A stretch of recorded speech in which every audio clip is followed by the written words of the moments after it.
Hello, welcome once again to Off the Shelf Books on Tour. We have a delightful guest today, Barbara Boudreau, who changed her schedule at the last minute and came flying into the studio from Gloucester to discuss her book, The Frenchman. Welcome, Barbara. Thank you very much. Thank you so much for having me. Thank you for showing.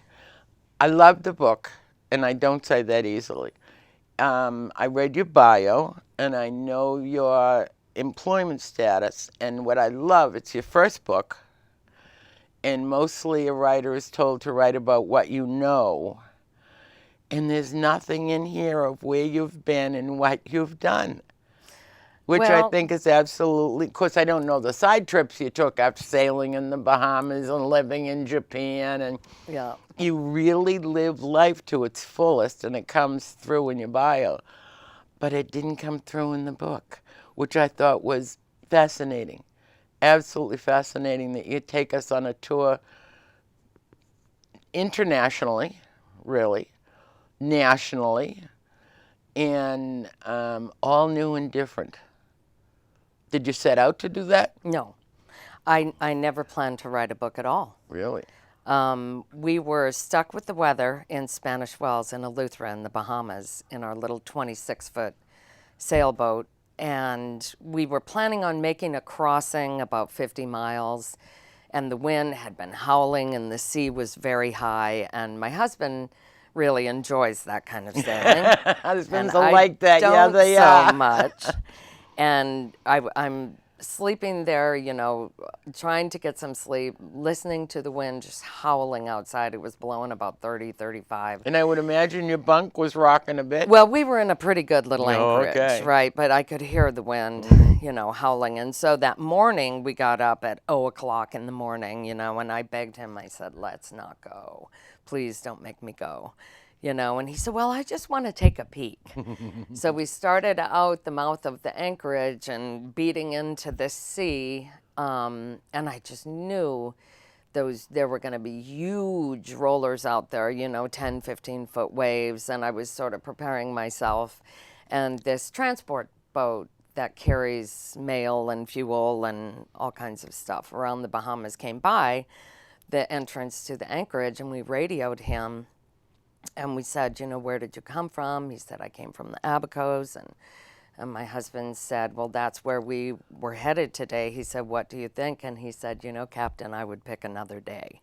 And so we went back to Spanish Wells, and of course, I'm happy. Those are the angels in life that I depend on. Yes, I'm very, very happy. And we had to stay another week, and I had to switch my plane ticket and fly out of Eleuthera and all of that. So we woke up the next morning, and I had literally nothing to do. And I don't do well with nothing to do.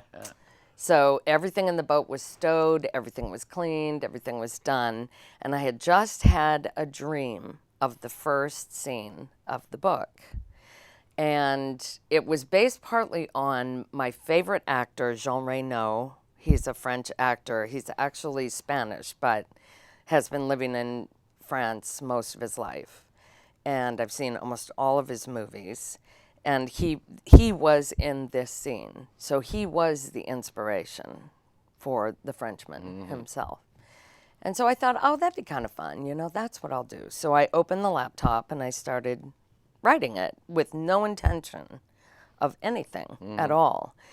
And then I just kept writing and writing and writing, and I killed the battery, and I said, Al, take me to shore. And I found this picnic table at a marina with a power pole right next to it. And I sat there for a week and just kept writing and writing. And at the end of the week, I had 20 chapters. Wow. And then it just sort of went from there. So Went well. Is it self-published? It is self-published. And that's an experience in himself. Did you have to edit it down? If you came up with 20, what did you wind up with? Well, no, that was only the beginning. And then I flew home, and my husband was another 2 weeks in the Bahamas. So during that time that I had all my time to myself, I wrote another 20 chapters, and then I finished it up that summer. But it's like Anne Lamott says, it was a shitty first draft. I hope I can say that on this show. But it wasn't very good. Polished. Yeah. And so then I spent the next 5 years working on it, not intending to, I didn't want to get in a hurry. I wanted a good product. And I have to say, I'm more proud of this book than anything I've ever done in my life because it's my very own creation. It's like being pregnant. You Maybe. put everything into it. Yeah. You turn it over to the publisher, and you wait, and the day the box comes, and you open the box, and it's you. Oh, yeah. And it comes sometime, it's very, very exciting. I like that you include, and I have to check my notes for this, because you encompassed so much romance, skullduggery, death, detectives, car chases, bonding with the young man and the family that he encountered, Las Vegas, Palm Springs, and Tucson. That's a whole bunch. It isn't all in one place. It isn't all one venue, one climate, one situation. And it's so inclusive, and we very much enjoyed the bonding between the little man in the story and the Frenchman. And you want to read us that particular paragraph? Sure. And it's interesting that you mentioned romance first. It's not a romance novel. No, it's not, but it's not It's a not detective in the- novel. no. It's not a mystery No. novel. It's hard to put it into a genre. But that's It's- not a bad thing. Yeah, I guess. It's not a I guess. patent. Yeah. It's not what they call a formula book where they just change the names of the people and publish it again the next year. Yeah. So it's very unique in itself. Maybe you'll invent a new genre. Who knows? Desert adventure or something. And along the lines of the romance thing, I had sent to In Detail magazine for a review a year and a half ago. And it's a romance novel magazine. But so it had romance in it, so it qualified, as it met the requirements, for review from their magazine. And they gave me a great review. And then in the spring of this year, early spring, I got an email from them that said, "Congratulations, you've been nominated for a Roni Award." Well, I'm sorry, were you going to come? No. I had that down on my notes, but I couldn't find whether you got the award or not. I didn't get the award. But you made it to the finals. But I was a finalist. In the first book? Hello. Yeah, I know. That was really... That's better than opening the box and seeing your name on the book. It was really pretty exciting. I mean, my face went on the screen and the cover went on the screen, and we flew out to Las Vegas. My husband's second son, Peter, and his wife live in Las Vegas. So we just coupled it with a family trip, and it was pretty exciting. Yes, I would imagine, and you're going to go from here. Do you enjoy this part of it, the public part, the speaking at libraries, the interaction with the people Oh, yeah, that very read much. it? What I don't enjoy is the social media kind of, you know what I mean? Book clubs. Having to constantly be sort of marketing the book. But I think that personal relationships are the most important thing in any kind of business or art or anything. My husband and I also have a jazz band, and we have personal relationships with many, many, many of our fans. And anyway, so I'll read this excerpt. This is from the young man in the story who has lived a very hard life and who's just overcome or encountered a mountain that he must climb emotionally. And the two of them, the Frenchman and the little boy, are repairing a roof. They're repairing a leaky roof. A disheveled shed next to the outhouse held a mess of old dusty tools and materials, including a rickety wooden extension ladder reclining against the wall, which the man and boy carried out together and extended up to the eave. The boy was first. He scuttled the ladder like a monkey, vaulted onto the roof, and spun around with a huge grin. For the first time since LaChance had arrived, Henry looked like a kid. "Come on!" LaChance cursed under his breath, grasping his dilemma. Height was the only thing he feared. Kicking the feet of the ladder to kill time, He gripped the stringers with both hands and stepped onto the bottom rung. The boy was crouched at the top, calling out words of encouragement. "Wait till you get to the top. You can see the whole world from up here." LaChance sucked in a sharp breath and started to climb, sweat popping out of both temples. It took him quite a while to reach the top of the ladder, where he jerked his gaze up at the boy, who was waiting silently with his right hand extended. His eyes were soft, kind, sensing the man's anxiety. LaChance took his hand gratefully for support and swung his leg to the roof, trying not to look down. He joined the boy on the old shingles, braced his legs, and gripped hard with his fingers. Safely seated, he lifted his gaze and looked over the country. The view from the roof stopped his breath and forever changed his opinion of desert. A surreal panorama stretched before him like a gargantuan canvas hung from the sky. Arid creosote-stippled plain extended for miles in every direction, broken here and there by buttes, which added depth and fiber to the smoothness of the never-ending lines. Cacti punctuated the desert palette, and the colors, muted sand, brown, tan, and hues of soft green, blended in perfect harmony. The highway was not visible at this distance, and so it appeared that they were isolated, cut off from the world in a bubble of pure imagination. "Jolie, it's beautiful," LaChance whispered, almost to himself. Quiet peace descended on the rooftop perch, and he looked down at the boy and smiled. Henry smiled back, then jumped up and broke the spell. And that's in about the first 30 pages. In the fruition of that bonding, that instant camaraderie and friendship follows through to the very last page, which is not something you often see in a murder, mystery, death, international detective genre story. So thank you. You read very well. Is it going to be on tape? Yes, actually, I just excellent. got done recording it Excellent. as an audiobook with my friend Bradley Royds, who is has a studio in Gloucester, and I am reading the book. You read very well. Thank you. Thank you. Everybody can't. That is as good an art as the writing. In where you wrote it, you know the emphasis that you want on your words. Yeah, and I know the people in the story intimately. They live in your closet. I know them, you know, they're like real people to me. Well, it comes through in your reading. Now, is this one of those books that you can push buttons and get down on a Kindle and Yes. iPods and all that wonderfulness? I just did my first PDF book on the computer.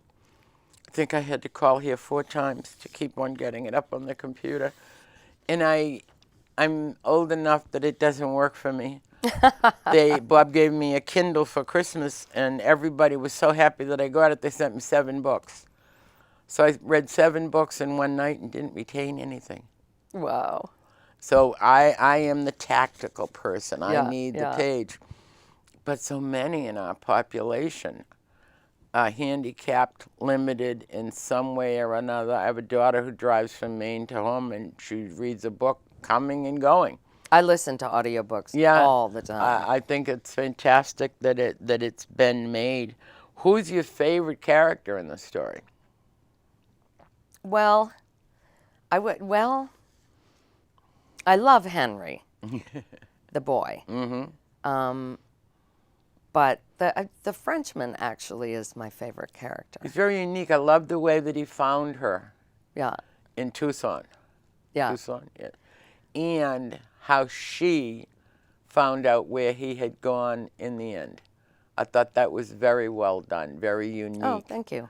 And it unexpectedly, but it's a kind of moment. How is the sales going? Okay. It's, I'm not a very good marketer. And I don't have an agent, and I'm looking for an agent. If you have any suggestions, I do have some leads on that. But as with our music and everything, neither one of us, my husband and I, are interested in the marketing side of it.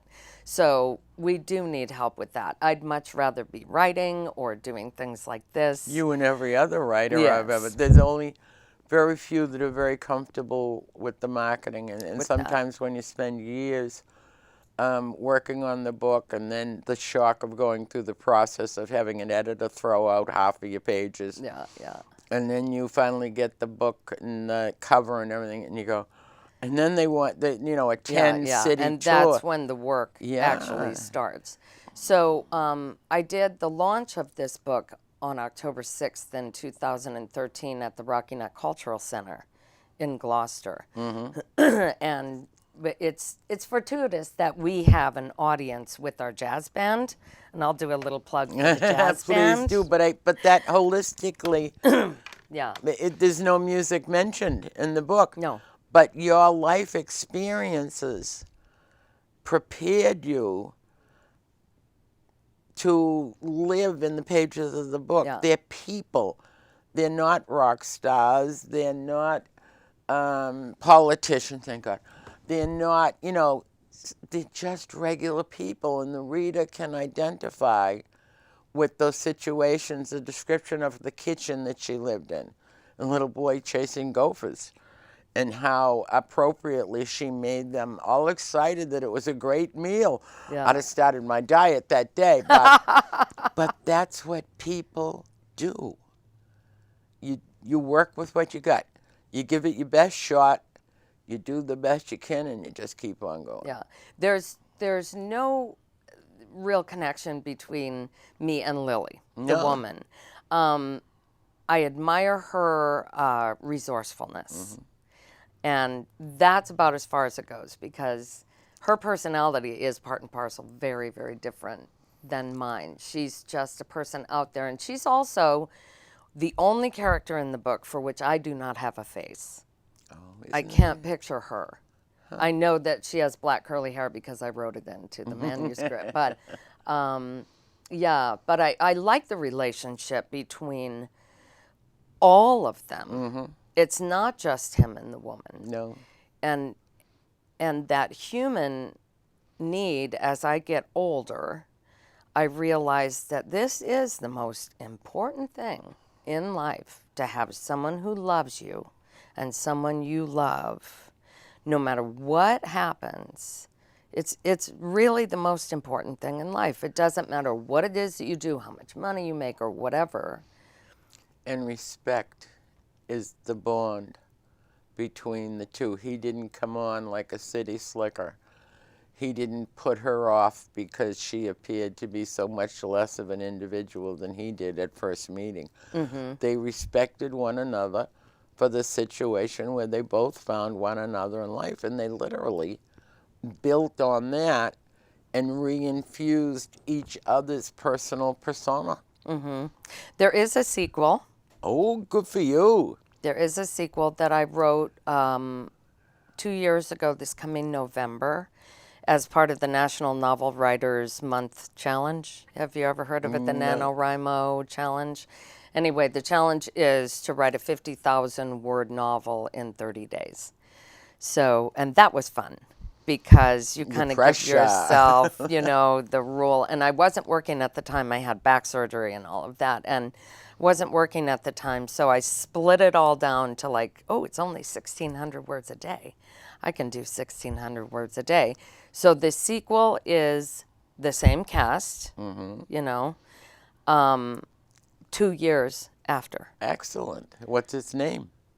I don't know. Oh, Do you have a suggestion? No, you let me read the book, and then I'm still calling it the sequel. Oh, let me read the manuscript, and I might come. If not, Bob would come up with one, I'm sure. I want to hook it to The Frenchman by title, but I don't want to do something corny like The Frenchman Returns. Frenchman and Family. I don't. Yeah, but And in the second book, the thing that I like the most about the second book is that now they are living a completely different life, and they're a unit. For both of them, which is how you built it, on respect, on need, on the day they woke up and, oh my God, this is what was happening. So, yeah. And they all go through this huge metamorphosis in the second book. There's a lot of character development in this one as well, you know, especially for him. He's somewhere around 50. He's been by himself all of his life, very, very stoic, very, very emotionless. Totally convinced he didn't need this connection in life. Yeah, especially the children, you know. And they were without any kind of a role model that they could look up to. yeah.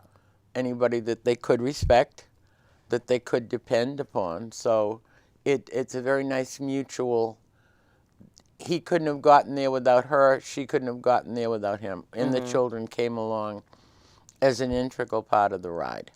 So, yeah, it's a very, very believable story. And it's not a hard read. You get very good reviews. The one thing I loved when I looked it up on Amazon, and they always ask you to write a review, you got 9 reviews.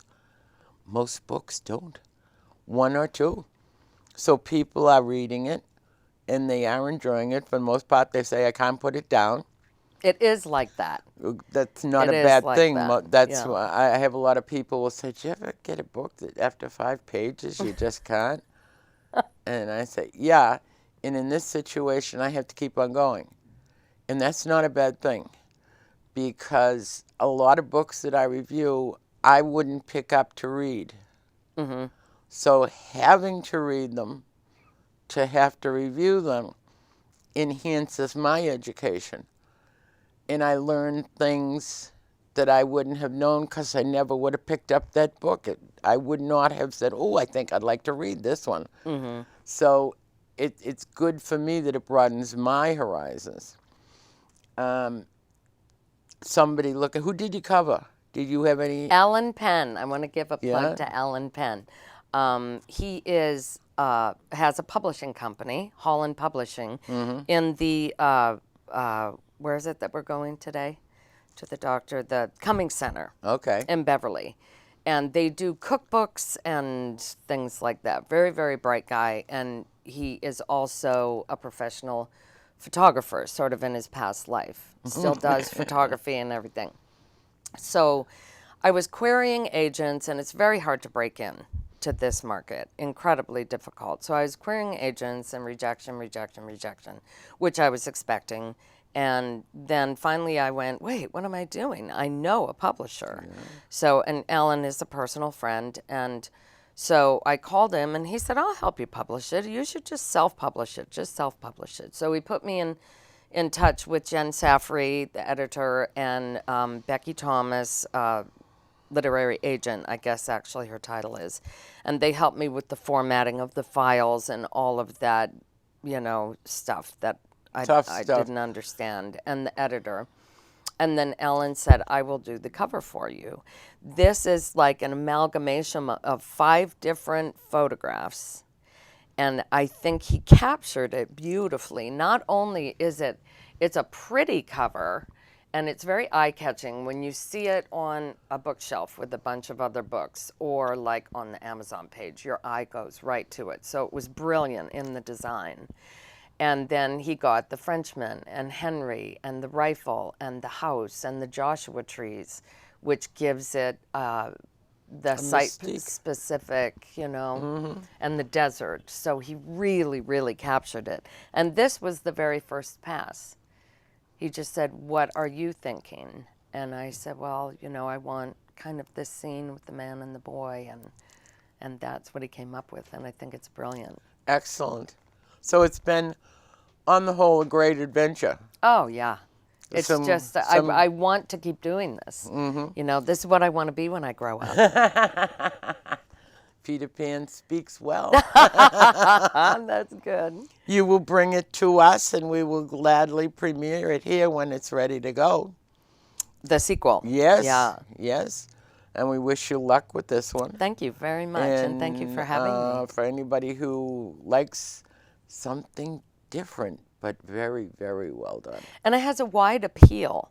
I sort of thought that, they always say, know who your audience is. And I was like, Yeah, right. It might be like women about my age. I thought I was just guessing. But I've had everything from men in their 70s to a 19-year-old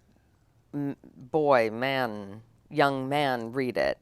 And so I think a teenager, romance-smitten teenager, would enjoy it to see that there is romance, but then there's death, and there's intrigue, and there's sorrow, and there's parting. The romantic novels don't do very much for me because I don't think they're extremely realistic, but this is a realistic life story of people. Thank you for sharing it with us. thank you very much, And Veronica. again, thank you for coming on short notice to plug in a hole in our dike, and we will hopefully not have to call you on short notice the next time. Okay, thank you. Again, the book is The Frenchman. Barbara Boudreau has been our guest. See you around next time. Bye.